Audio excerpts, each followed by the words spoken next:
I think that people spend quite a lot of their time accumulating wealth, but unfortunately not nearly enough time to determine what must happen with that wealth during their lifetime as well as at their death. There's also a lot of people that die with wills, but with wills that are really outdated and are definitely not a true reflection of their last wishes. So that's why it's so important that people make an appointment with the intermediary, make an appointment with companies, and spend some time determining the perfect fiduciary plan. And yeah, it's not only about the plan, you also need to implement the plan. And what is also important is that you also need to maintain that plan. You need to make changes when it's necessary. Your plan must be in line with the latest legislation. The plan must be in line with latest case law. Changes in your personal circumstances. Maybe there was a little one that was born, or you went through a divorce. Yeah, and also changes in the economy. And that's why it's so important that you spend time with your advisor, with your intermediary, and get your plan in place. What are some of the common mistakes that people make?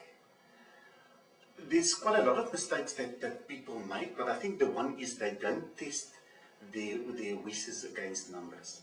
I personally believe that you need to wind up your estate while you're still alive, so that you can see the net effect of all your assets, so that you can see all your liabilities and all possible claims against your estate, and that you also can see who will get what, and then you must do a calculation to determine that whether that will be enough for your family to properly care for them. And that's why I really think that people need to spend more time doing the calculations or getting some assistance from somebody to assist them with the calculations, so that they can determine whether they will have enough money, not only for liquidity, but as I said, to properly care for their family. How accurate can your calculations be? If you're 30 now and you're planning to die at about 70, I think it can be very accurate, but I think the important thing is when you do an estate plan, you need to plan as if you are going to die tonight. And yeah, it's true, and you have to do that calculations. But then you have to also plan for the future in terms of the best possible structures to keep your assets in. It might be that you are considering a trust, or that you're considering close corporations, or what else the case might be. So you have to plan for the future, and you have to think ahead. And yeah, I've never seen one beneficiary complaining about the amount that they got too much inheritance. So most of the time they actually want more. So I think your first priority is to look at life cover, and to make sure that your life cover and your disability cover and other benefits are in place. Now, one of the common problems is a cash shortfall at the time of a person's death. What are the ways that you can avoid that? Currently, our experience is that we have to decline in executorship in about 30 to 40% of the estates. That means that we have to leave the surviving spouse, for example, in the hands of somebody in the street to wind up that estate. And mostly it's because of the lack of cash in the estate. So that's why it's so important that you sit down and determine all the costs and all the claims against the estates, all the liabilities, and that you at least have enough life cover to cover for that. But yeah, and then also you need more extra life cover to care for your family.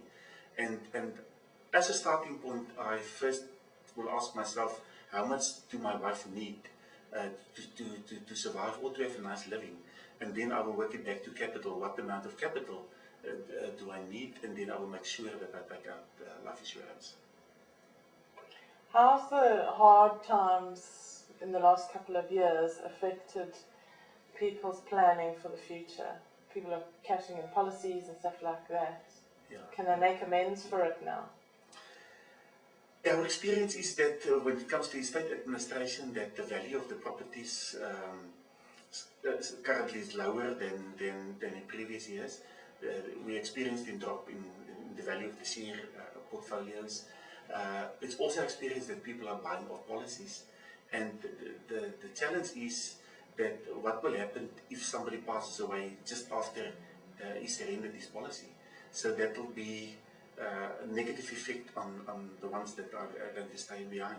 So they won't be in a position to follow the same living standard as if if the breadwinner was still alive. So yeah, that's a huge challenge.